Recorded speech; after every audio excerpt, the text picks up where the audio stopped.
The champagne flute trembled in Margaret's manicured fingers as she raised it toward the crystal chandelier, her voice carrying across the pristine dining room of Willowbrook Country Club.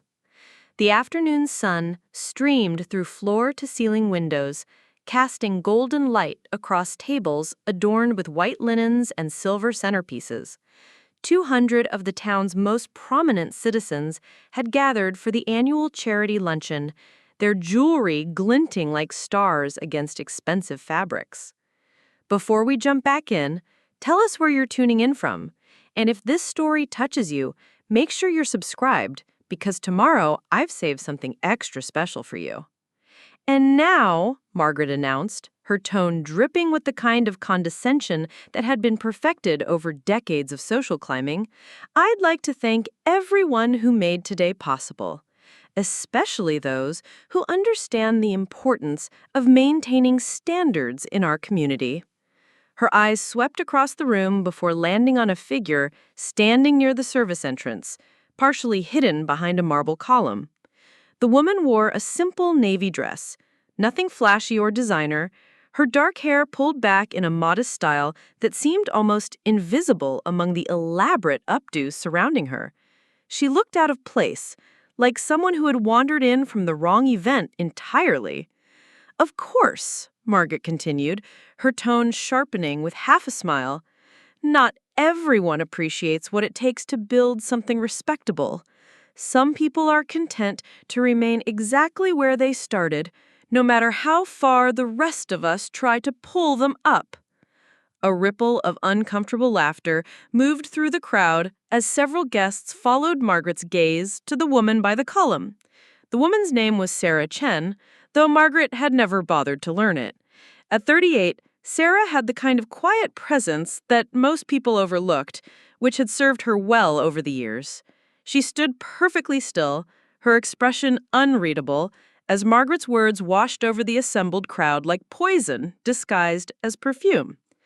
"But that's the beauty of places like Willowbrook," Margaret pressed on, gesturing broadly at the opulent surroundings. "We preserve what matters. We protect our community from those who would drag it down to their level. We understand that some people simply don't belong in certain spaces, no matter how much money they might stumble into." The last phrase hung in the air like a challenge. Sarah's phone, tucked discreetly in her small clutch, had been vibrating steadily for the past 10 minutes. She hadn't checked it yet, but she knew what the messages would say. The news was beginning to break. After 18 months of careful planning and strategic maneuvering, the final pieces had fallen into place that morning. Margaret's voice had become background noise as Sarah's mind drifted back to where it all began. 23 years earlier, she had been Sarah Mitchell, living with her grandmother in a rusted-out trailer on the wrong side of Millfield. The trailer park sat on the outskirts of town, a collection of mobile homes and broken dreams that the respectable citizens pretended didn't exist. From her bedroom window, Sarah could see the manicured golf course of Willowbrook Country Club in the distance, its emerald fairways a stark contrast to the patchy brown grass and gravel roads of her neighborhood. Her grandmother, Elena, had worked as a cleaning lady at the country club for nearly 30 years. Every morning at 5, she would put on her worn uniform and make the 20-minute walk to the pristine grounds where she would spend her days scrubbing toilets and polishing silver for people who treated her as if she were invisible. Elena never complained, but Sarah had seen the way her shoulders sagged when she returned home each evening, exhausted from a day of being dismissed and ignored. The defining moment had come during Sarah's junior year of high school. She had been working part-time at the club herself, bussing tables in the dining room to help make ends meet. The pay was terrible, but it was the only job available to someone from the trailer park. Most of the members barely acknowledged her existence, treating her like a piece of furniture that happened to move. It was a particularly busy Saturday afternoon when Margaret Hamilton, then Margaret Preston, had hosted a birthday party for her daughter Courtney. Sarah remembered every detail of that day with crystalline clarity. She had been clearing plates from a nearby table when she overheard Margaret talking to a group of her friends, their voices loud enough to carry despite their attempts at discretion. "I don't understand why they let those trailer trash kids work here," Margaret had said, not bothering to lower her voice as Sarah passed by with a tray of dirty dishes. "Look at that one. Probably hasn't had a proper shower in weeks. It's unsanitary, really." Her friends had laughed, the sound sharp and cruel in the elegant dining room. One of them, a woman with perfectly coiffed blonde hair, had added, "Well, what do you expect? That's all they're good for. Someone has to do the dirty work, I suppose." Sarah had kept walking, her face burning with shame and anger, but Margaret hadn't been finished. "The worst part is how they all think they deserve better, as if working here gives them some sort of claim to our world. That girl's grandmother has been cleaning our toilets for decades, and now the granddaughter thinks she belongs at our tables instead of clearing them?" The words had cut deeper than any physical wound. Sarah had finished her shift in a haze of humiliation, her hands shaking as she wiped down tables and collected discarded napkins. When she got home that night, she had found Elena in the tiny kitchen, counting out bills with fingers gnarled from years of hard labor. "Grandmother," Sarah had said quietly, "why do you keep working there? They treat you terribly." Elena had looked up with tired eyes that held more wisdom than Margaret Hamilton would ever possess. "Mija," she had said in her soft voice, still tinged with the accent of her childhood in Mexico, "they think they know what we're worth, but they don't see what we're made of. Someday, you'll show them who you really are." That night, Sarah had made a promise to herself and to Elena's memory. She would prove that worth wasn't determined by zip code or the size of a bank account inherited from previous generations. She would show them that intelligence, determination, and raw talent could overcome any disadvantage. The path hadn't been easy. Sarah had graduated valedictorian from Millfield High School, earning a full scholarship to State University where she studied computer science and business. While her classmates from wealthier families spent their weekends at parties and social events, Sarah worked 3 jobs to cover her living expenses and send money back to Elena. During her sophomore year, she had started a small web design business from her dorm room, building websites for local businesses who couldn't afford the expensive agencies that catered to larger companies. Word spread quickly about the young woman who could create professional-looking sites for a fraction of the usual cost. By her senior year, she had a waiting list of clients and had hired 2 other students to help with the workload. After graduation, Sarah had moved to the city and expanded her business, focusing on e-commerce platforms for small and medium-sized companies. The timing had been perfect, catching the wave of businesses moving online in the early days of digital commerce. Her company, 10 Tech Solutions, had grown from a one-person operation to a team of 50 employees within 5 years. But success in the tech world hadn't been enough. Sarah had always known that her real goal lay back in Millfield, back in the shadow of Willowbrook Country Club. She had been planning her return for over a decade, carefully researching the club's financial situation, its membership structure, and most importantly, its vulnerabilities. The plan had required patience and precision. Sarah had learned everything she could about the club's operations, from its aging infrastructure to its declining membership rolls. She had studied the board of directors, the membership committee, and even the staff itself. Preparing and narrating this story took us a lot of time, so if you are enjoying it, subscribe to our channel. It means a lot to us. Now back to the story. Directors, understanding their personal financial situations and business relationships. Most importantly, she had identified the club's mounting debt and the precarious position it held in an increasingly competitive market. Margaret Hamilton had become president of the club's board 3 years earlier, inheriting the position through a combination of social connections and her late husband's financial contributions. She ruled the club with an iron fist, making decisions based on preserving the exclusivity that she believed justified the exorbitant membership fees. Under her leadership, the club had become even more insular, rejecting potential members who didn't meet her arbitrary standards of social acceptability. What Margaret didn't realize was that her exclusive approach had created a financial crisis. Membership had declined by 30% over the past 5 years as younger, wealthy families chose more modern facilities that didn't come with the baggage of old-fashioned elitism. The club's revenues had plummeted while maintenance costs continued to climb. Sarah had been monitoring the situation through carefully placed sources and public financial records. When Willowbrook's primary lender had called in their loan 6 months earlier, she had known the time was right to make her move. The club needed an immediate injection of $50 million, or it would face foreclosure within the year. The acquisition had been handled through a series of shell companies and legal entities that obscured the true buyer's identity. Sarah's lawyers had structured the deal to appear as if it came from a consortium of international investors, making it impossible for the club's board to identify the person behind the purchase until the final signatures were required. This morning, those signatures had been completed. As of 10 a.m., Sarah Chen owned Willowbrook Country Club in its entirety, including the golf course, the clubhouse, and the exclusivity that Margaret Hamilton had fought so hard to preserve. The irony wasn't lost on Sarah as she stood in the dining room where she had once cleared tables, listening to Margaret deliver a speech about maintaining standards and keeping out undesirable elements. The very woman who had spent years ensuring that people like Sarah remained invisible was now unknowingly hosting her victory celebration. Sarah's phone buzzed again, and this time she discreetly checked the screen. Her assistant had sent a simple message. "Documents are ready. Legal team is standing by. Press release goes out in 30 minutes unless you say otherwise." Margaret was still speaking, her voice gaining momentum as she warmed to her favorite subject. "Excellence isn't something you can fake or buy your way into," she declared, her champagne glass catching the afternoon light. "It's bred into you, passed down through generations of proper breeding and education. Some people are born to lead, and others are born to serve. That's simply the natural order of things." The crowd murmured its approval, a sea of nods and knowing smiles from people who had never questioned their own inherited advantages. They sat in their designer clothes and expensive jewelry, surrounded by the luxury that their parents and grandparents had purchased for them, convinced that their comfort was proof of their superiority. Sarah thought of Elena, who had died 3 years earlier after a brief battle with cancer. Her grandmother had never lived to see the success of Chen Tech Solutions, never knew that the granddaughter she had raised in a trailer park would become one of the wealthiest self-made women in the state. Elena had died believing that hard work and dignity were their own rewards, never imagining that someday her granddaughter would own the very club where she had scrubbed floors for 3 decades.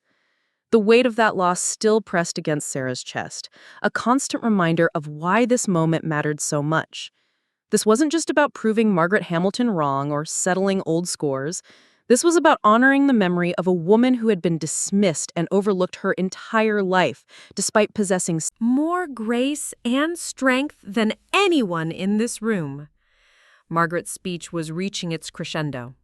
"So when I look around this room today," she proclaimed, gesturing expansively at her audience, "I see the future of our community. I see people who understand what it means to maintain standards, to preserve excellence, to ensure that Willowbrook remains what it has always been, a haven for those who truly belong." She paused for effect, her smile sharp as a blade. "And I see the wisdom in keeping it that way, because the moment we start letting in anyone with enough money to pay the fees, the moment we ignore breeding and background in favor of checking accounts and credit scores, we lose everything that makes this place special." The applause that followed was enthusiastic. A room full of people congratulating themselves for their good fortune and superior judgment. Margaret basked in their approval, raising her glass higher as if toasting her own brilliance. Sarah's phone buzzed one final time. The message was from her head of security, confirming that the transition team was in position and ready to implement the new ownership protocols. Everything was ready. All she had to do was give the signal. Instead, Sarah found herself thinking about the conversation she'd had with Elena the night before her grandmother's funeral.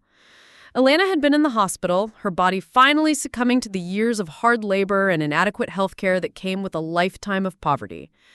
But her mind had been sharp, her eyes still holding the spark of determination that had carried her through decades of adversity.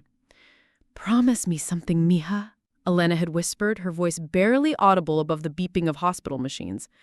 "When you make it, when you show them who you really are, don't become like them. Don't let success make you cruel." Sarah had promised, not fully understanding then what Elena meant. But standing in this room, listening to Margaret's venomous words and watching the crowd's enthusiastic approval, she finally grasped the depth of her grandmother's wisdom. Elena had known that true victory wasn't about revenge or humiliation. It was about proving that worth came from character, not circumstances. Margaret's voice cut through Sarah's memories. "Now, I know we have some uninvited guests here today," she said, her tone dripping with disdain as her eyes once again found Sarah near the column. "People who seem to think that showing up uninvited to our events gives them some sort of claim to our society." The room grew quiet, an uncomfortable tension settling over the assembled guests. Some turned to follow Margaret's gaze, their faces showing a mixture of curiosity and secondhand embarrassment. Others stared straight ahead, unwilling to be drawn into what was clearly about to become an unpleasant scene. "I want everyone here to understand something," Margaret continued, her voice growing harder. "Willowbrook isn't just a country club. It's a symbol of everything we've worked to build and preserve. It represents standards, tradition, and the understanding that some things in this world are earned through generations of proper conduct and social responsibility." She took a sip of champagne, her movements deliberate and theatrical. "We don't simply hand out memberships to anyone who walks through our doors with a checkbook. We don't lower our standards to accommodate those who refuse to elevate themselves. And we certainly don't apologize for maintaining the exclusivity that makes this place what it is." Sarah felt the familiar burn in her chest, the same feeling she'd experienced 20 years earlier when she'd overheard Margaret's cruel comments about trailer trash kids. But this time, the burn was tempered by something else. Something that Elena's years of quiet dignity had taught her. This time, she felt pity for Margaret Hamilton and everyone like her. People so afraid of their own inadequacies that they needed to build walls to keep others out. Margaret wasn't finished. "You see, excellence recognizes excellence," she declared, her voice rising with Conviction. Breeding calls to breeding. Quality attracts quality, and no amount of money, no matter how recently acquired, can purchase the kind of refinement that takes generations to develop. The words echoed across the dining room, bouncing off crystal and silver, absorbed by expensive fabrics and the kind of silence that comes with shared embarrassment. Even Margaret's most loyal supporters seemed to sense that she had gone too far, crossed a line from exclusivity into outright cruelty. Sarah checked her phone one final time. The press release was ready to go out, the legal documents were filed, and her team was waiting for instructions. In 30 seconds, she could end this charade and reveal the truth about who really owned Willowbrook Country Club. She could watch Margaret's face crumble as the reality of the situation became clear. She could savor the moment when the woman who had spent decades looking down on others realized that her victim had become her owner. But Elena's voice echoed in her memory, reminding her of the promise she had made in a sterile hospital room 3 years earlier. "Don't become like them, mija. Don't let success make you cruel." Sarah straightened her shoulders and took a step forward, moving away from the marble column where she had been standing. The movement caught Margaret's attention, and for the first time, their eyes met directly across the crowded room. "Actually," Sarah said, her voice carrying clearly through the sudden silence, "I think there's been a misunderstanding." Margaret's perfectly applied lipstick seemed to freeze in place as Sarah walked forward through the maze of white cloth tables. The afternoon light streaming through the windows caught the simple silver earrings Sarah wore, the only jewelry visible on her understated appearance. Each step she took seemed to draw the oxygen from the room, creating a vacuum of anticipation that made even the servers pause in their duties. "Excuse me," Margaret said, her voice carrying the sharp edge of someone accustomed to being obeyed without question. "I don't believe you were invited to speak during my presentation." Her manicured fingers tightened around the crystal stem of her champagne flute, the knuckles showing white beneath her perfectly tanned skin. Sarah continued her measured approach, her expression calm and unreadable. The crowd of 200 guests had turned in their seats, creating a living amphitheater, with Margaret at the center and Sarah as the unexpected performer walking toward the stage. Conversations had died mid-sentence, forks suspended halfway to mouths, wine glasses frozen in mid-sip. "You're absolutely right," Sarah replied, her voice carrying an authority that seemed to emerge from somewhere deep within her chest. "I wasn't invited to speak. But then again, I wasn't invited to this luncheon at all." She stopped about 10 feet from the head table, where Margaret stood, close enough to be heard clearly, but far enough to address the entire room. Margaret's laugh was brittle, the sound of someone trying to maintain control while sensing it slipping away. "Well, that explains everything, doesn't it? Security must have been lax today to let someone wander in off the street." She turned to the crowd with an expression of amused tolerance, as if dealing with an unruly child who had interrupted an adult conversation. "I wasn't wandering," Sarah said simply. "I was observing." The word hung in the air with unexpected weight. Several guests exchanged glances, sensing an undercurrent they couldn't quite identify. Margaret's smile flickered, the first crack in her composed facade. "Observing what, exactly?" Margaret asked, though something in her tone suggested she wasn't entirely sure she wanted to hear the answer. Sarah's phone buzzed in her clutch, and this time she pulled it out, glancing at the screen with the casual confidence of someone checking the time. The simple gesture somehow commanded attention, making everyone in the room acutely aware that something significant was happening beyond their understanding. "I was observing a masterclass."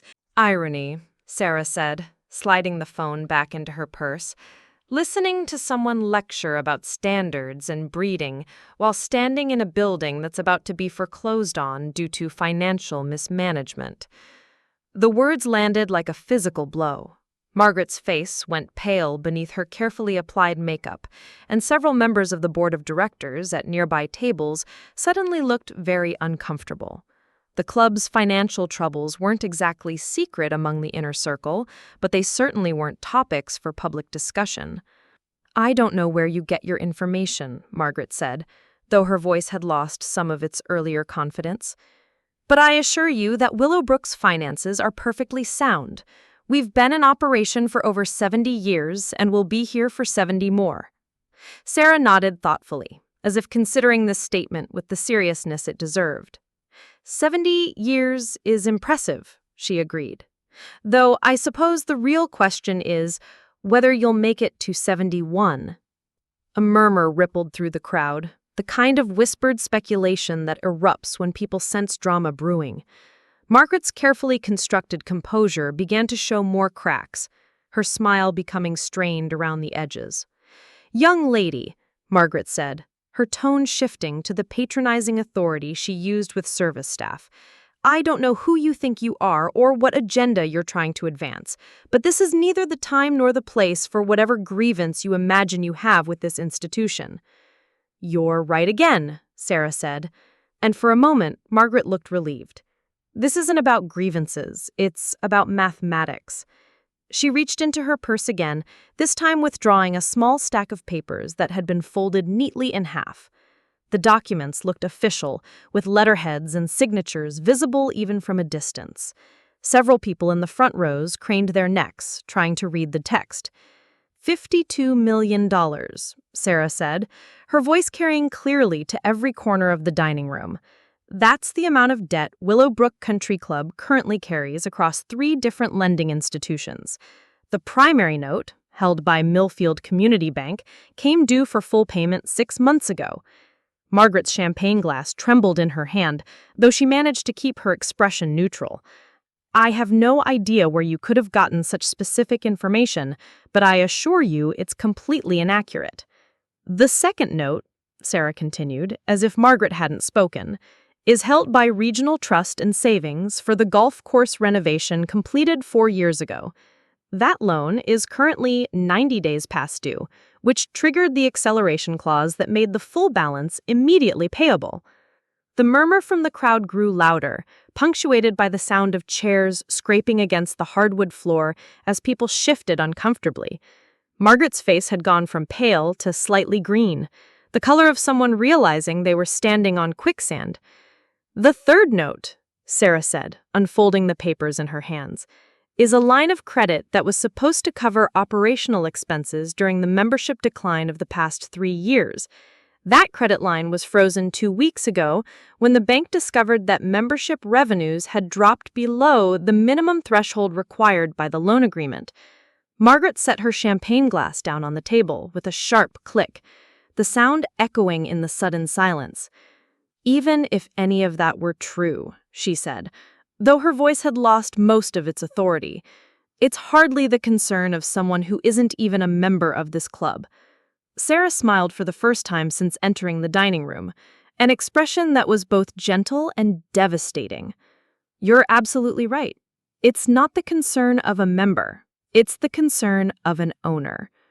The words hit the room like a physical force. Several people gasped audibly, while others sat frozen in shock. Margaret's face went through a rapid succession of emotions, confusion, disbelief, and finally a dawning horror as the implications began to Register. That's impossible, Margaret whispered, though her voice carried clearly in the dead silence of the room. Sarah unfolded the papers completely, revealing official letterhead and multiple signatures. This morning, at 10:15 a.m., the final documents were signed transferring ownership of Willowbrook Country Club, including all buildings, grounds, equipment, and assets, to Chen Holdings, LLC. The purchase price was $52.5 million, paid in full upon closing. The silence that followed was absolute, the kind of quiet that comes with collective shock. Margaret stared at the documents in Sarah's hands as if they were written in a foreign language, her mind apparently unable to process what she was hearing. Chen Holdings, Margaret repeated slowly, as if testing the words. I've never heard of any Chen Holdings. You wouldn't have, Sarah agreed. The acquisition was handled through a series of legal entities and investment firms to maintain privacy during the negotiation process. The sellers were represented by the club's board of directors, who voted unanimously to accept the offer rather than face foreclosure proceedings. Margaret's eyes darted to the other board members scattered throughout the dining room, all of whom were suddenly very interested in their salads and seemed to be avoiding eye contact. The betrayal was written across her face as she realized that the very people she had trusted with the club's future had made this decision without consulting her. But the board would have told me, Margaret said, though her voice suggested she already knew better. I'm the president. Any major decision would have to go through me. Actually, Sarah said gently, according to the club's bylaws, the board of directors has the authority to make financial decisions when the organization faces imminent bankruptcy. The vote was taken during an emergency meeting last Tuesday night. I believe you were attending your daughter's engagement party in the city that evening? The words landed with surgical precision. Margaret's face crumbled as she realized that while she had been celebrating her family's social triumph, the board had been selling the institution she had devoted her life to preserving. This is all very fascinating, said a voice from one of the front tables. Thomas Wellington, one of the club's founding families and Margaret's longtime ally, stood up slowly, his weathered face showing a mixture of curiosity and concern. But I think what everyone really wants to know is who exactly Chen Holdings represents. Sarah turned to face Thomas, acknowledging him with a slight nod of respect. That's a fair question, Mr. Wellington. Chen Holdings is a wholly owned subsidiary of Chen Tech Solutions, a technology and business consulting firm based in the city. Chen Tech Solutions, Thomas repeated, his brow furrowed in concentration. I've heard that name before. Weren't they in the news recently for some major acquisition? Several acquisitions, actually. Chentech has grown considerably over the past 15 years. We specialize in helping traditional businesses adapt to digital marketplaces, though we've diversified into real estate and hospitality investments in recent years. Margaret had been listening to this exchange with growing agitation, her hands clenched into fists at her sides. "This is all very interesting," she said, her voice rising with desperation. "But what I want to know is how some technology company that no one has ever heard of suddenly has $50 million to spend on a country club." Sarah turned back to Margaret with that same gentle smile, the expression of someone who had been waiting a very long time for exactly this question. Chentech's revenue last year was approximately $240 million. We've been profitable every year since our founding, with a current valuation of just over $800 million. The numbers hit the room like physical blows. Several people had pulled out their phones and were frantically searching for information about Chentech solutions. Conversations that erupted were a mixture of shock, admiration, and the kind of frantic social recalculation that happens when people realize they've completely misjudged a situation. 800 million, Thomas Wellington said slowly, his voice filled with something approaching awe. That's quite an accomplishment for a technology firm. How long did you say you've been in business? 15 years, Sarah replied. I founded the company during my senior year of college with a business loan of $5,000 and a handful of clients who needed basic website design. Margaret's face had gone from green to red, the color of someone whose entire worldview was collapsing in real time. "Wait a minute," she said, her voice shaking with a mixture of rage and disbelief. "You founded this company? You're saying you personally own an $800 million business?" "I'm the majority shareholder," Sarah clarified, "though I prefer to think of myself as the person ultimately responsible for the success or failure of 230 employees across 6 offices." The crowd had begun to buzz with conversation, people turning to their neighbors to share whatever information they had found on their phones. The name Chentech Solutions was apparently well known in business circles, even if it hadn't registered with the country club set. "My God," someone whispered, loud enough to be heard. "She's Sarah Chen. The Sarah Chen. I read about her in Forbes last month." Margaret's eyes widened as the pieces began to fall into place. "Chen?" she repeated, her voice barely above a whisper. "Your name is Sarah Chen." "It is now," Sarah confirmed, "though you might remember me by my maiden name, Sarah Mitchell." The name hit Margaret like a physical blow. Her face went white, then gray, as 23 years of memories came flooding back. The trailer park, the grandmother who cleaned toilets, the teenage girl who bussed tables and listened to cruel comments about trailer trash kids who didn't know their place. "Sarah Mitchell," Margaret whispered, her hand reaching out to steady herself against the table. "Elena's granddaughter." "Elena's granddaughter," Sarah confirmed, her voice soft but carrying clearly across the silent room. "The one you used to say would never amount to anything more than her grandmother, the one who was only good for clearing tables and taking out trash." The silence that followed was deafening. 200 people sat frozen, collectively holding their breath as they watched Margaret Hamilton confront the consequences of decades of casual cruelty. Some had pulled out their phones and were recording, sensing that they were witnessing something that would be talked about for years to come. Margaret's legs seemed to give out, and she sank into her chair as if the weight of realization was too much to bear standing. Her carefully styled hair had become disheveled, and her makeup was beginning to show the strain of perspiration and shock.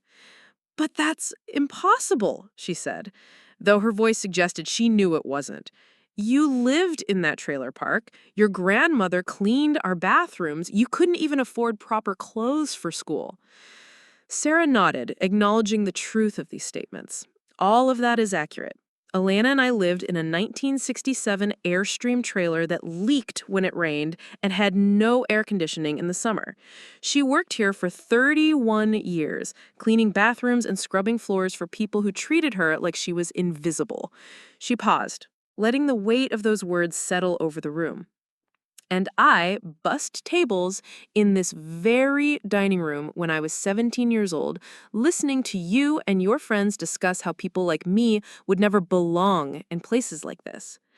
Margaret's mouth opened and closed several times without producing sound, like a fish gasping for air. The other board members were staring at their plates, apparently fascinated by the pattern on the china. "You remember, don't you?" Sarah continued, her voice gentle but relentless. "Courtney's 16th birthday party. You sitting right there at table 12, telling Mrs. Peston and Mrs. Whitfield about how unsanitary it was to have trailer trash kids working in the dining room." Margaret's face crumpled as the specific memory came flooding back. I didn't mean. "You said we were only good for doing the dirty work," Sarah continued. "That people like me would never understand what it meant to belong somewhere like Willowbrook. That breeding and background mattered more than anything else." The words hung in the air like accusations, each one landing with devastating precision. Margaret looked around the room desperately, as if searching for support or escape, but found only the shocked faces of people who were beginning to understand the full scope of what they were witnessing. "That was a long time ago," Margaret finally managed to say, her voice barely audible. "I was different then. I've changed." Sarah's expression remained gentle, but her words were unwavering. "Have you? Because 20 minutes ago, you were giving a speech about maintaining standards and keeping out undesirable elements. You were talking about how some people are born to serve, while others are born to lead." Margaret's shoulders began to shake. Whether from anger or the beginning of tears, it was impossible to tell. "I was protecting this place," she said, her voice rising with desperation. "I was trying to preserve something beautiful and important." "You were protecting your own insecurity," Sarah replied, her tone remaining calm and matter-of-fact. "You were so afraid that someone might discover you weren't as special as you pretended to be that you needed to build walls to keep out anyone who might threaten that illusion." The observation hit with the force of truth, and Margaret seemed to deflate like a punctured balloon. Around the room, conversations had erupted as people processed what they were witnessing and began to share their own memories of Margaret's treatment of service staff and potential members who didn't meet her standards. Thomas Wellington cleared his throat, drawing attention back to the head table. "Miss Chen," he said, his voice carrying the weight of his 78 years and the authority of old money that had learned to respect achievement over inheritance. Sarah turned to face him, appreciating the dignity with which he was handling an impossible situation. "There's no reason you wouldn't have, Mr. Wellington. I haven't been back to Millfield in over 15 years. But you came back now, and you bought Willowbrook. That suggests this isn't just a business investment for you." Sarah nodded slowly, considering her response. "You're right. This isn't purely a business decision, though I should mention that Willowbrook has excellent potential for profitability once it's properly managed." She looked around the room, taking in the faces of people who had known her grandmother, who had benefited from Elena's hard work while treating her as if she didn't exist. "I came back because I made a promise to someone who deserved better than she received. Someone who worked in this building for 3 decades and was never once acknowledged as anything more than hired help."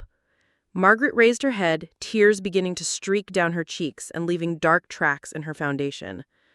"Your grandmother, is she—" "Elena died 3 years ago.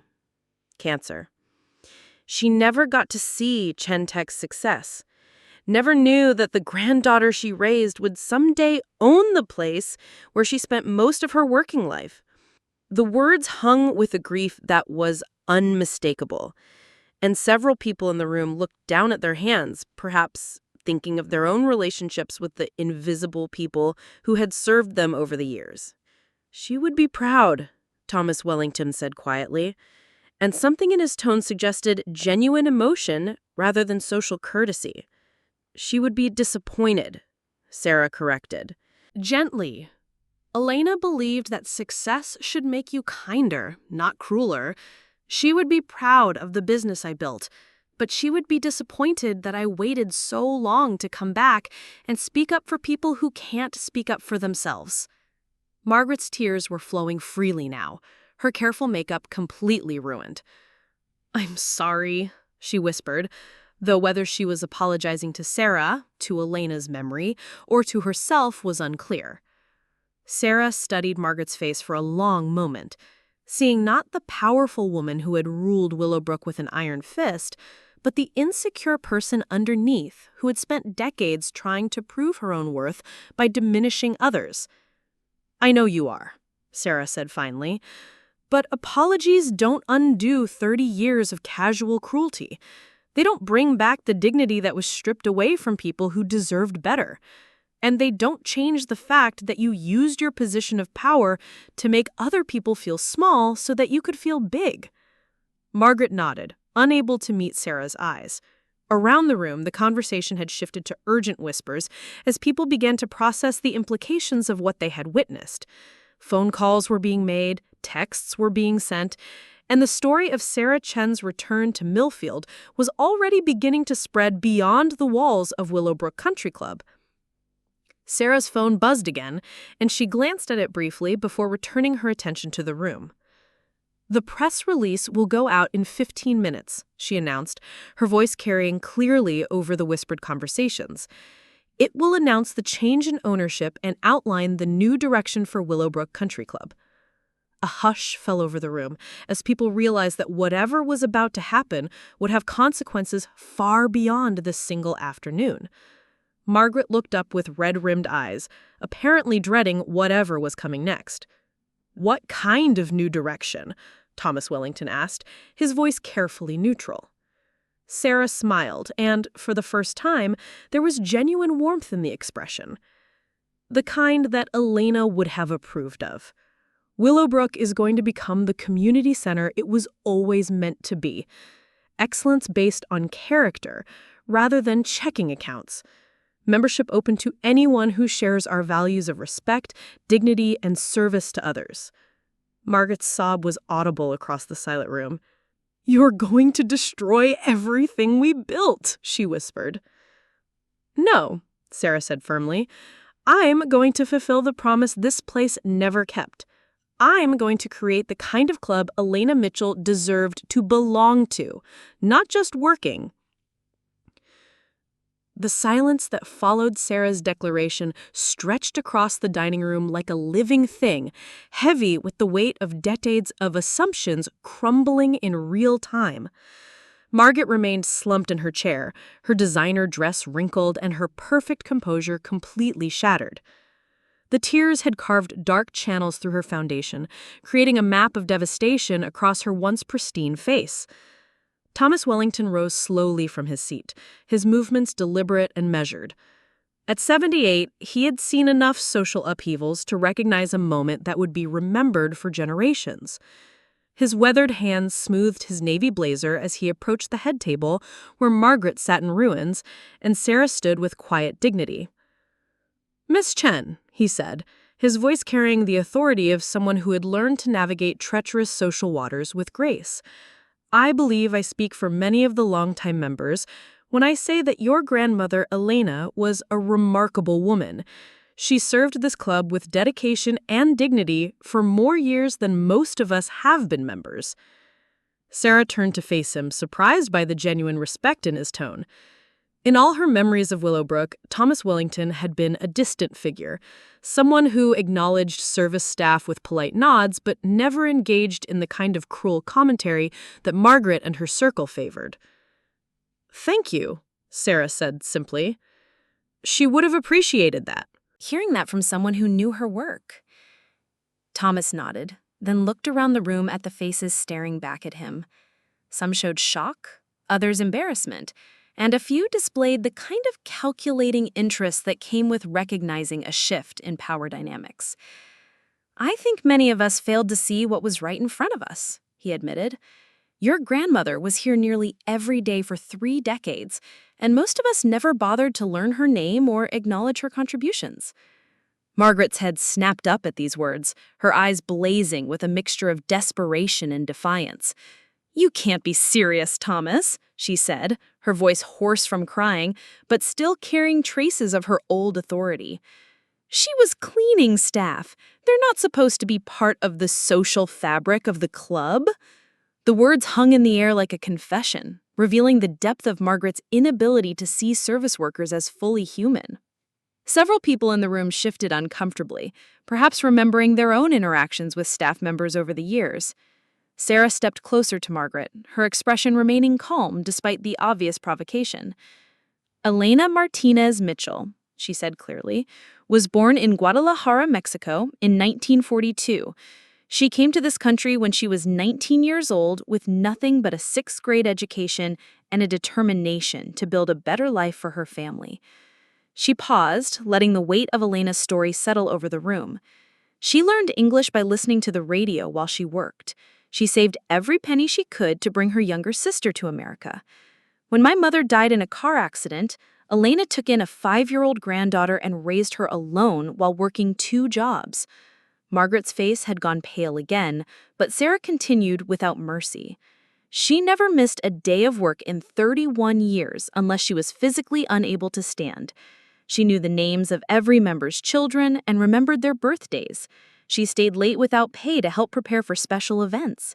She donated part of her salary every Christmas to the club's charity fund, even though she barely had enough to cover her own expenses.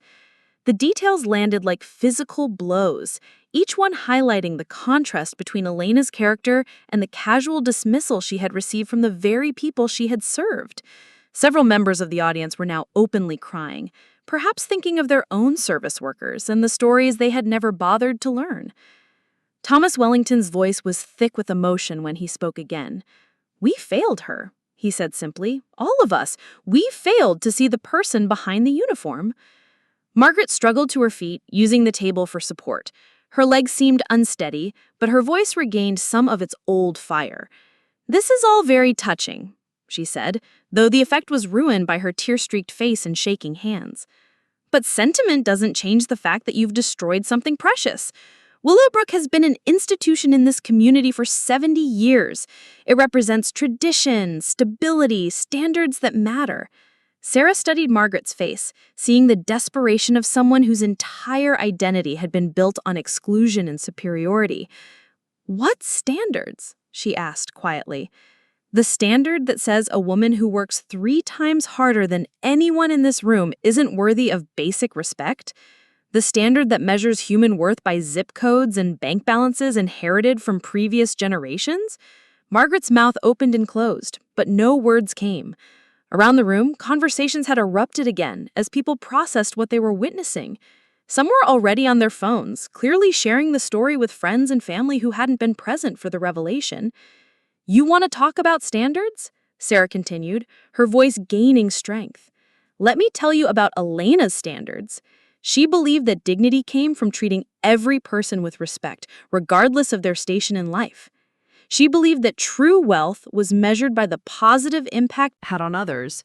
She believed that character was more important than cash, integrity more valuable than inheritance." The words echoed across the dining room, and Sarah could see their impact on faces throughout the crowd. Some people looked ashamed, others thoughtful, and a few seemed genuinely moved by the description of values that stood in stark contrast to the exclusionary principles that had governed Willowbrook for decades. Margaret rallied one final time, drawing herself up to her full height and attempting to reclaim some semblance of authority. "Those are beautiful ideals," she said, her voice dripping with condescension. "But they're not realistic in the real world. Excellence requires exclusivity. Standards require boundaries. You can't just open the doors to everyone and expect to maintain quality." Sarah's phone buzzed, and she glanced at it before responding. The press release had gone out, and her assistant was already fielding calls from local media outlets wanting to confirm the story. Within hours, the news of Willowbrook's acquisition and the dramatic confrontation would be spreading far beyond Millfield. "You're right about one thing," Sarah said, looking directly at Margaret. "Excellence does require standards. But you've confused exclusivity with excellence, just like you've confused inherited privilege with personal worth." She gestured around the room, taking in the opulent surroundings that had served as the backdrop for decades of social gatekeeping. Real excellence doesn't need to keep people out to prove its value. Real standards elevate everyone who encounters them. What you've created here isn't excellence. It's mediocrity hiding behind expensive decorations and artificial barriers. Margaret's face crumpled again, the fight seeming to go out of her as the full weight of her defeat became clear. 70 years, she whispered. 70 years of tradition, and you're gonna throw it all away. I'm not throwing anything away, Sarah corrected. I'm fulfilling the promise this place never kept. Willowbrook is going to become what it always claimed to be, a place that celebrates true excellence and genuine community values. Thomas Wellington cleared his throat, drawing attention back to himself. Miss Chen, if I may ask, what exactly do you have planned for the club? Many of us have been members here for decades, and while I understand your motivations, I hope you'll consider the impact on people who have invested their lives in this community. Sarah appreciated both the question and the respectful way it was asked. Thomas had managed to express concern for current members without dismissing the legitimate grievances that had motivated her acquisition of the club. The transition will be gradual, she said, addressing the entire room rather than just Thomas. Current members will have the opportunity to remain under a new membership structure that emphasizes community service and inclusive values. The club will continue to offer the same amenities and services, but the culture will shift to reflect principles of respect and dignity for all people. She paused, considering her next words carefully. There will also be scholarship programs to ensure that membership is accessible to people from all economic backgrounds. Alana's fund will provide full memberships to individuals who demonstrate exceptional character and community service, regardless of their financial situation. Margaret's sob was audible across the room. The idea of poor people joining Willowbrook as full members was apparently more devastating to her than losing control of the institution entirely. Furthermore, Sarah continued, all service staff will receive immediate pay increases, full health benefits, and profit-sharing arrangements. They will be treated as valued members of the Willowbrook community, not invisible servants. The last statement generated a buzz of conversation throughout the room. Several people looked genuinely pleased by the idea while others appeared uncomfortable with the notion of treating staff as equals rather than subordinates. About leadership, asked a woman from one of the middle tables. Sarah recognized her as Patricia Summers, wife of a local bank president and one of Margaret's longtime allies. Who will run the club on a day-to-day basis? Sarah smiled at the question, appreciating the opportunity to address what was clearly a concern for many members. I've hired Maria Santos as the new general manager. She has 15 years of experience in hospitality management and a proven track record of improving both service quality and staff satisfaction. The name Maria Santos generated another wave of whispered conversations. Several people had pulled out their phones and were presumably looking up information about Willowbrook's new manager. Margaret's head jerked up at the mention of the name. Santos? She repeated, her voice filled with a new kind of horror. You hired a Santos to run Willowbrook?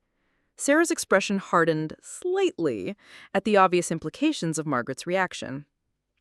Maria Santos graduated summa cum laude from Cornell's School of Hotel Administration. She spent 5 years as assistant manager at the Four Seasons in the city before taking over operations at the Grandview Resort, where she increased customer satisfaction scores by 40% while improving employee retention by 60%. She paused, letting Margaret's prejudice hang in the air like a bad smell. But I suppose you're more concerned with her last name than her qualifications. Margaret's face flushed red, but she had enough sense remaining not to voice whatever thoughts were running through her mind. Around the room, people were beginning to understand that they were witnessing more than just a change in ownership. They were seeing the dismantling of the entire social structure that had governed their community for generations. Thomas Wellington spoke again, his voice thoughtful. Change is never easy, he said, but perhaps it's overdue. I've been a member here for 43 years, and I've seen how we've treated people like your grandmother. If we're honest with ourselves, we have to admit that our standards haven't always been about excellence. His words carried weight with the other longtime members, many of whom had known and respected Thomas for decades. Margaret looked at Thomas with something approaching pity, clearly expecting support from someone she considered an ally. Thomas, you can't possibly support this, she said, her voice pleading. Think about what we're losing. Think about the traditions, the history. the connections that our families have built here over generations. Thomas looked at Margaret with something approaching pity. I am thinking about our history, Margaret. I'm thinking about all the talented, worthy people we've excluded because they didn't fit our narrow definition of acceptability. I'm thinking about the opportunities we've missed to build a truly excellent community instead of an exclusive one.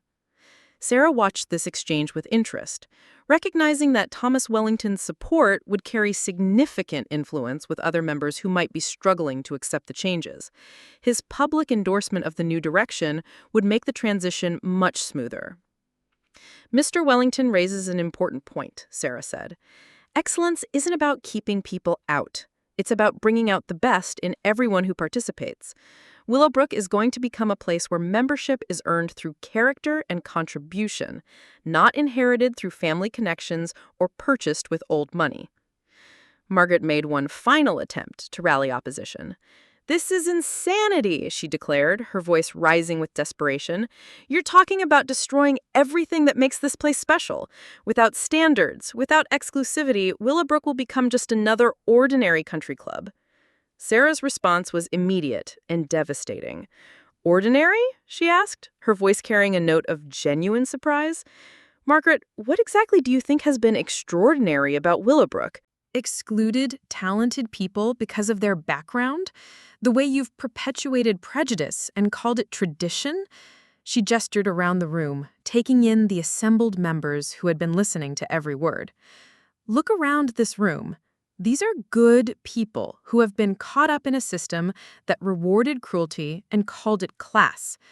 They deserve better than what you've given them, and so did Elena. Margaret's shoulders sagged as the final remnants of her authority crumbled away. "I was protecting something important," she whispered, though the words sounded hollow even to her own ears. "You were protecting your own fear," Sarah replied, her voice gentle but implacable. "Fear that if the doors were opened to everyone, people might discover that you weren't as special as you pretended to be. Fear that excellence based on merit would expose the mediocrity hiding behind inherited privilege." The observation hit with surgical precision, and Margaret seemed to age 10 years in the span of a few seconds.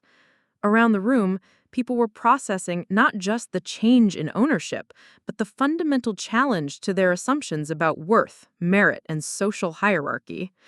Sarah's phone buzzed again, and she glanced at it to see a message from Maria Santos, confirming that the transition team was ready to begin implementing the new policies immediately.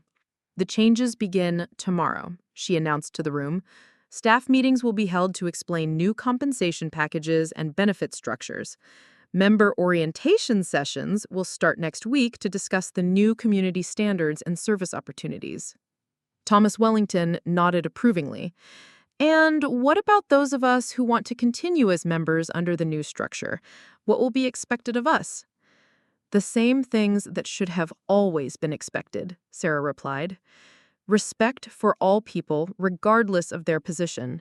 Active participation in community service. A commitment to treating Willowbrook as a place that builds people up rather than tears them down." She looked directly at Margaret as she spoke the next words.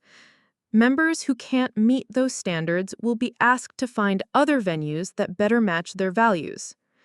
Margaret's gasp was audible, but she seemed to understand that her time at Willowbrook had come to an end.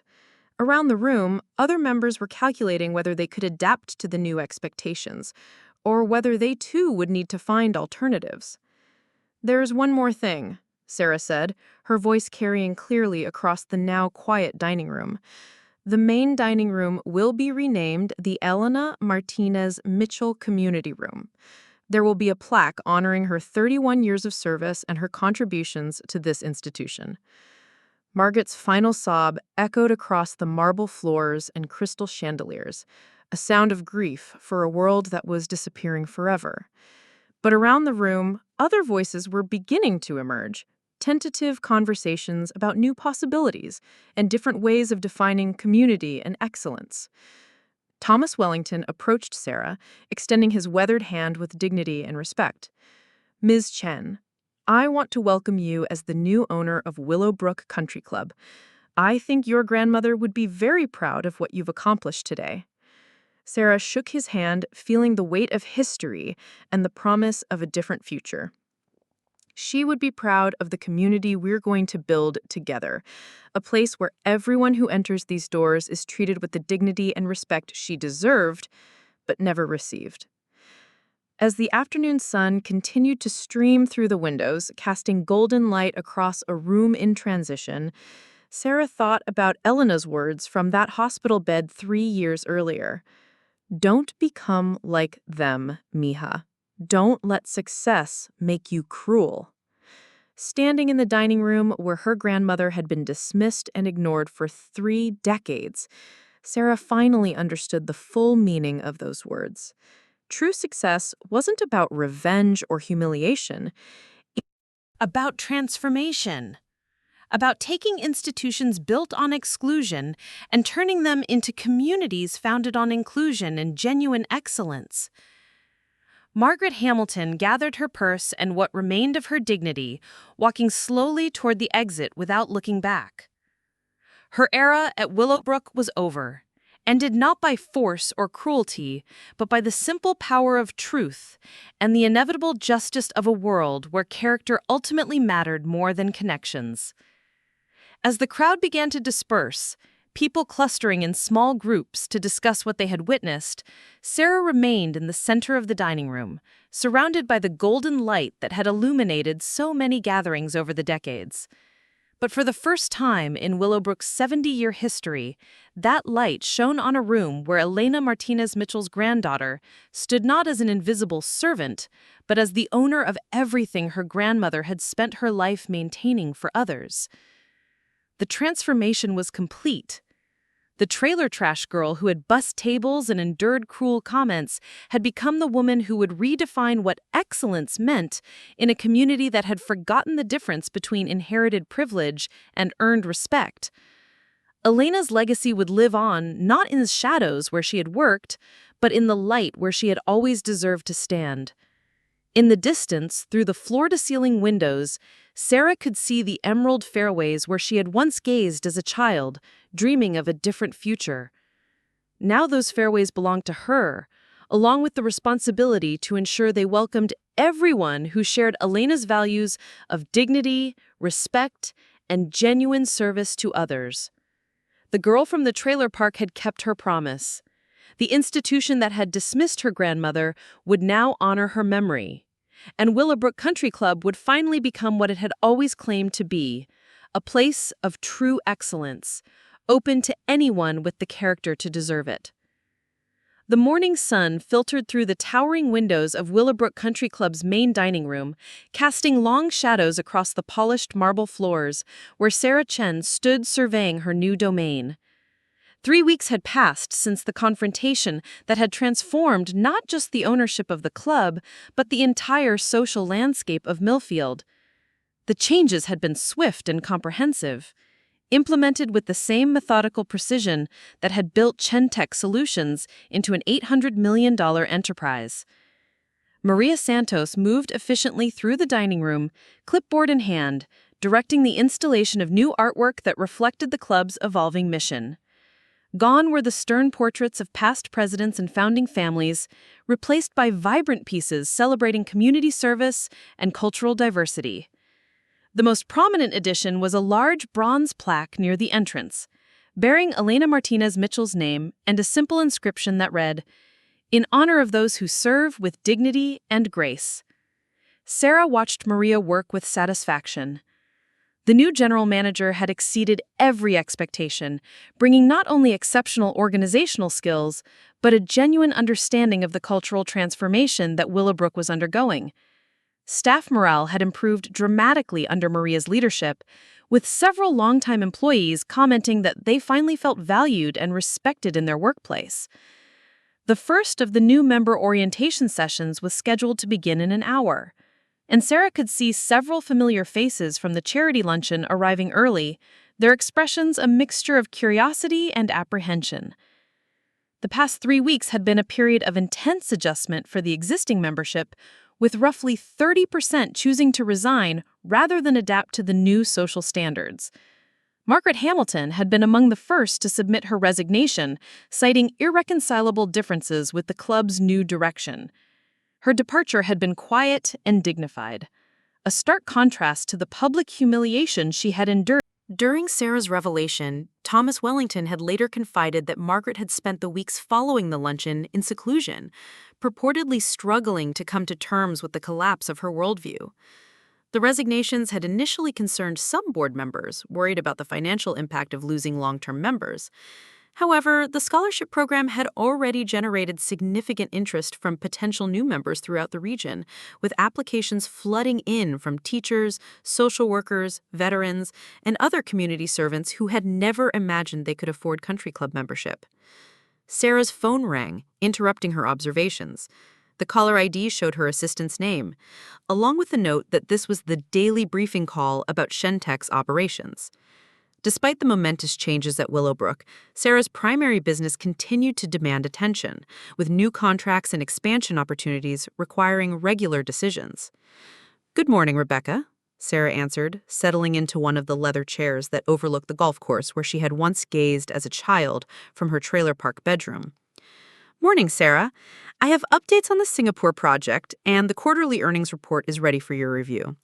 Also, Forbes wants to schedule a follow-up interview about the Willowbrook acquisition. Apparently, the story has generated significant interest in business circles."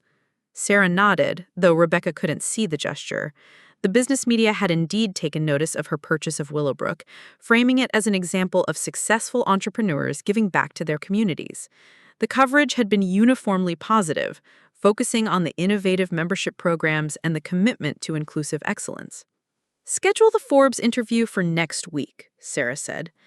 "And let's make sure they understand that this isn't just a business story. The real focus should be on community transformation and honoring people like Ilana, who never received the recognition they deserved." After ending the call, Sarah walked through the clubhouse, observing the preparations for the day's activities. The fitness center had been expanded and updated, with new equipment and programs designed to serve members of all ages and fitness levels. The library had been transformed into a community learning center, offering tutoring programs and adult education classes alongside traditional recreational reading. Perhaps most significantly, the staff areas had been completely renovated. The cramped break room where Ilana had eaten hurried lunches between cleaning duties had been replaced with a comfortable lounge featuring natural light, modern furniture, and amenities that reflected genuine respect for the people who kept Willowbrook functioning. Employee parking had been moved closer to the building, and the service entrance had been eliminated in favor of a single main entrance that all staff and members used equally. These changes had not gone unnoticed by the broader community. Local newspapers had covered the transformation extensively, with several editorials praising the shift towards inclusive excellence. The story had also attracted attention from hospitality industry publications, with other country clubs around the nation inquiring about implementing similar programs. Sarah's reflection was interrupted by the arrival of Dr. Amanda Richardson, a pediatrician who would be among the first scholarship recipients admitted under the Ilana Martinez Mitchell Fund. Dr. Richardson had spent 15 years providing free medical care to underserved communities, embodying exactly the kind of character-based excellence that the new Willowbrook sought to celebrate. "Ms. Chen," Dr. Richardson said, approaching with a warm smile, "I wanted to thank you personally for this opportunity. The scholarship program is going to make it possible for so many people to participate in community activities that were previously beyond their reach." Sarah extended her hand in greeting, genuinely pleased to meet someone whose values Aligned so perfectly with Elena's memory. "The thanks should go to my grandmother, Dr. Richardson. This program exists because of her example and the standard she set for treating all people with dignity." They walked together toward the orientation room, where other new and continuing members were gathering for the session. Sarah noticed the demographic diversity that would have been unimaginable under Margaret Hamilton's leadership. Teachers sat next to business executives, veterans chatted with longtime socialites, and families of various ethnic backgrounds mingled comfortably in spaces that had once been rigidly segregated by unspoken but powerful social barriers. The orientation session began with Maria Santos providing an overview of Willowbrook's new mission and community standards. The presentation was comprehensive, covering everything from the expectation that all members participate in community service to the zero-tolerance policy for discriminatory behavior of any kind. Excellence, Maria explained to the assembled group, is not about excluding others. It's about inspiring everyone to be their best selves while contributing to something larger than individual achievement. Thomas Wellington raised his hand, his presence lending credibility to the new direction among skeptical longtime members. "I've been thinking about this concept of community service," he said. "For those of us who have been members for decades, how do we transition from viewing Willowbrook as a private retreat to seeing it as a community asset?" The question was thoughtful and genuine, reflecting the kind of honest self-examination that the transition required. Sarah appreciated both the question and the respectful way Thomas continued to model appropriate behavior for other members who might be struggling with the changes. "That's an excellent question, Mr. Wellington," Maria responded. "We're not asking anyone to give up the recreational and social benefits they've always enjoyed here. We're simply asking that those benefits be balanced with contributions to the broader community." She gestured to a display board showing various service opportunities that members could choose from, ranging from tutoring local students to participating in neighborhood cleanup projects to mentoring young entrepreneurs through partnerships with community colleges and small business development centers. Dr. Richardson spoke up from her seat near the front. "I've been involved in community service my entire career, and I can tell you that it's incredibly rewarding. The relationships you build and the perspective you gain actually enhance your personal life rather than detracting from it." Her comment generated nods of agreement from several other scholarship recipients, while some of the legacy members looked thoughtful, perhaps considering community service from a new perspective. Sarah stepped forward to address the group directly. "I want to share something that my grandmother told me when I was young," she said, her voice carrying easily to every corner of the room. She said that true wealth wasn't measured by what you accumulated, but by what you contributed. Elena never had much money, but she was rich in the relationships she built and the positive impact she had on others. The reference to Elena seemed to resonate with the group, particularly the older members who remembered her decades of service to the club. Several people looked moved by the connection between past and present, understanding that the changes at Willowbrook were about honoring values that had always been present, even if they hadn't always been recognized. "The goal," Sarah continued, "is to create a community where everyone's contributions are valued, where excellence is defined by character rather than bank balances, and where membership means belonging to something that makes the entire region stronger." After the orientation session concluded, Sarah walked through the clubhouse with Maria, reviewing progress on various renovation projects and discussing plans for upcoming community events. The transformation had been remarkable, but both women understood that changing culture required ongoing attention and commitment. "How are the staff adjustments going?" Sarah asked as they passed through the newly renovated employee areas. Maria's face lit up with genuine enthusiasm. "Better than I could have hoped. The pay increases and benefit improvements have obviously been appreciated, but the real change is in how people feel about their work. For the first time, many of them feel like they're part of the Willowbrook community rather than just serving it." They paused outside the kitchen where preparation for the lunch service was underway. Through the open doors, Sarah could see cooks and servers working with an energy and pride that had been notably absent during her teenage years bussing tables. The difference was tangible, a transformation in workplace culture that reflected the broader changes throughout the facility. "There's something else," Maria continued, lowering her voice slightly. "Several of the longtime staff members have shared stories about your grandmother. They remember her kindness, her work ethic, and the way she treated everyone with respect regardless of their position. Some of them are saying that they always hoped Willowbrook would someday reflect the values Elena embodied." The comment touched Sarah deeply, connecting her current efforts to the legacy Elena had built through decades of quiet dignity and service. It reinforced her conviction that the changes at Willowbrook weren't revolutionary, but rather a return to principles that had always mattered, even when they hadn't been officially recognized. Their conversation was interrupted by the arrival of a local television news crew, scheduled to film a segment about the club's transformation for the evening broadcast. The reporter, Janet Morrison, had covered the original story of Sarah's confrontation with Margaret Hamilton and had been following the subsequent changes with obvious interest. "Ms. Chen," Janet said as her cameraman set up equipment, "our viewers have been fascinated by the Willowbrook story. Can you talk about how the transformation has progressed over the past few weeks?" Sarah considered the question carefully, wanting to ensure that her response focused on the positive changes rather than dwelling on past conflicts. "The most encouraging thing has been seeing how quickly people have embraced the new community standards," she said. "When you create an environment based on mutual respect and shared values, it brings out the best in everyone involved." The interview continued for several minutes, with Janet asking about specific programs, financial sustainability, and the broader implications for other exclusive institutions. Sarah answered each question thoughtfully, consistently emphasizing themes of inclusion, excellence, and community service. As the news crew packed up their equipment, Sarah noticed a small group of people gathering near the memorial plaque dedicated to Elena's memory. Upon closer inspection, she realized they were former coworkers who had served alongside Elena during her years at Willowbrook. Carmen Rodriguez, who had worked in housekeeping for 23 years, approached Sarah with tears in her eyes. "Ms. Sarah, your grandmother would be so proud. She always said that someday things would be different, that people would see the good in everyone."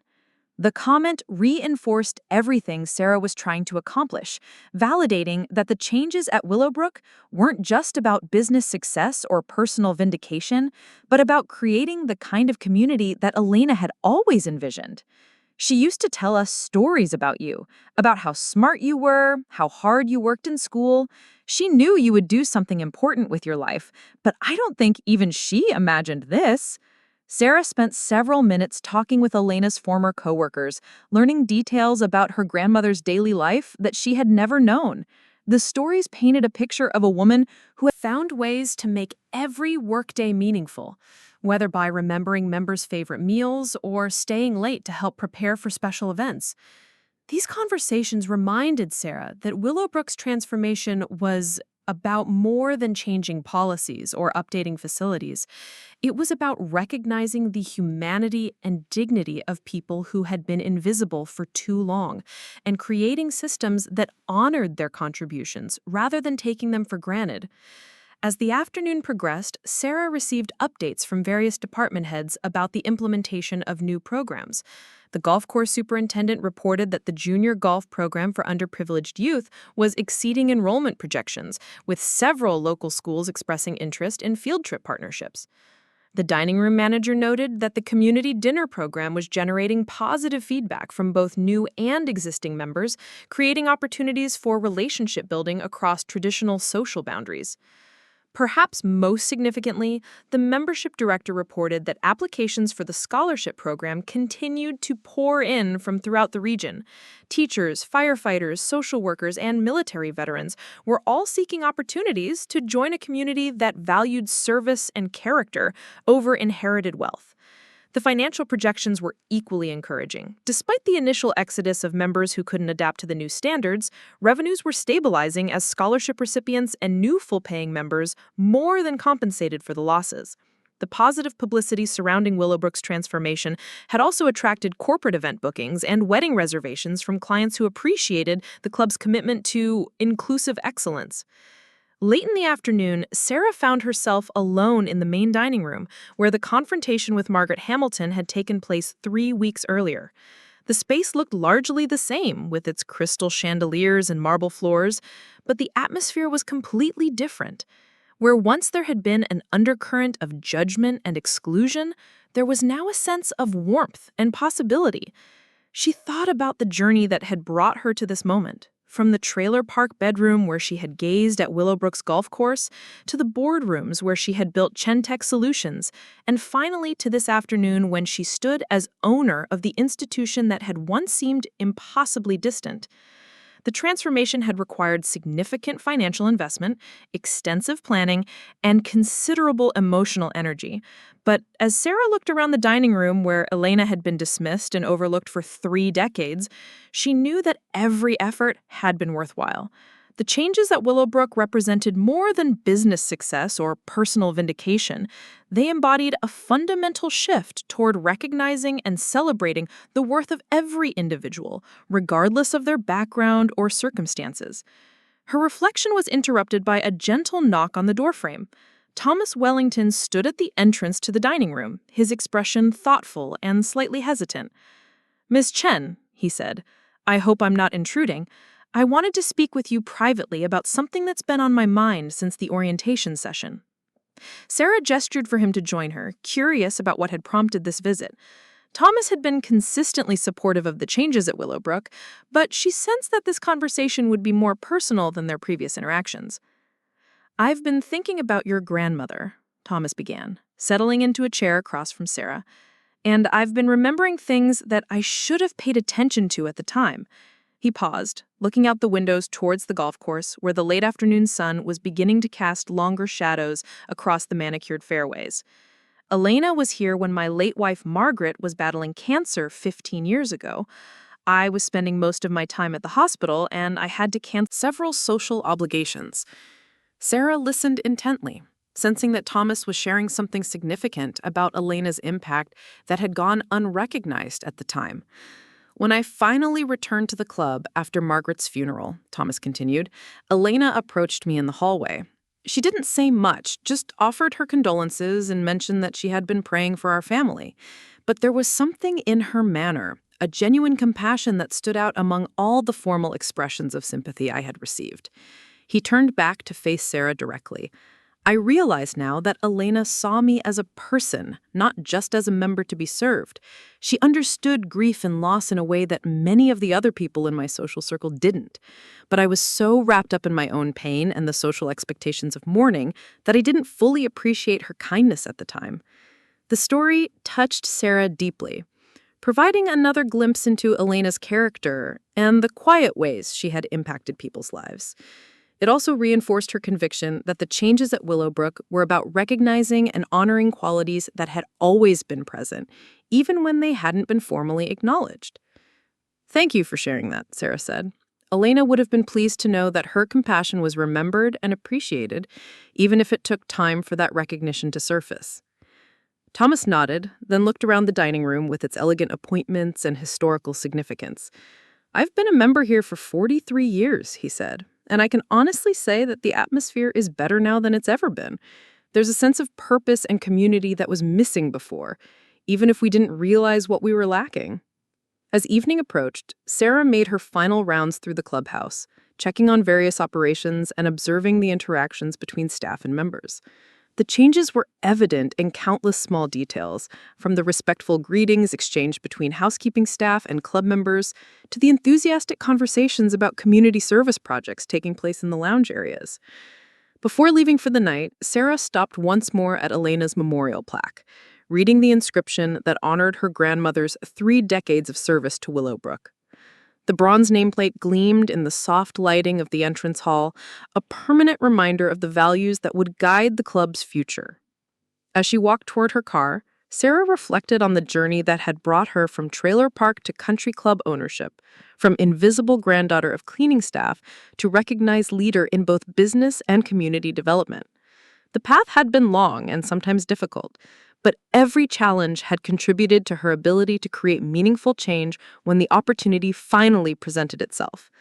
The transformation of Willowbrook Country Club was complete in its broad strokes, but Sarah understood that building sustainable community required ongoing commitment and continuous attention to the values that made inclusion and excellence compatible rather than contradictory. Elena's legacy would live on not just in the memorial plaque or the scholarship program that bore her name, but in the daily interactions between people who had learned to see dignity and worth in everyone they encountered, regardless of their role or background. The girl from the trailer park had kept her promise, transforming an institution built on exclusion into a community founded on the principles Elena had embodied throughout her life. Willowbrook Country Club would finally become what it had always claimed to be, a place of genuine excellence, open to anyone with the character to deserve it and the commitment to contribute to something larger than themselves. Up next, you've got 2 more standout stories right on your screen. If this one hit the mark, you won't want to pass these up. Just click and check them out.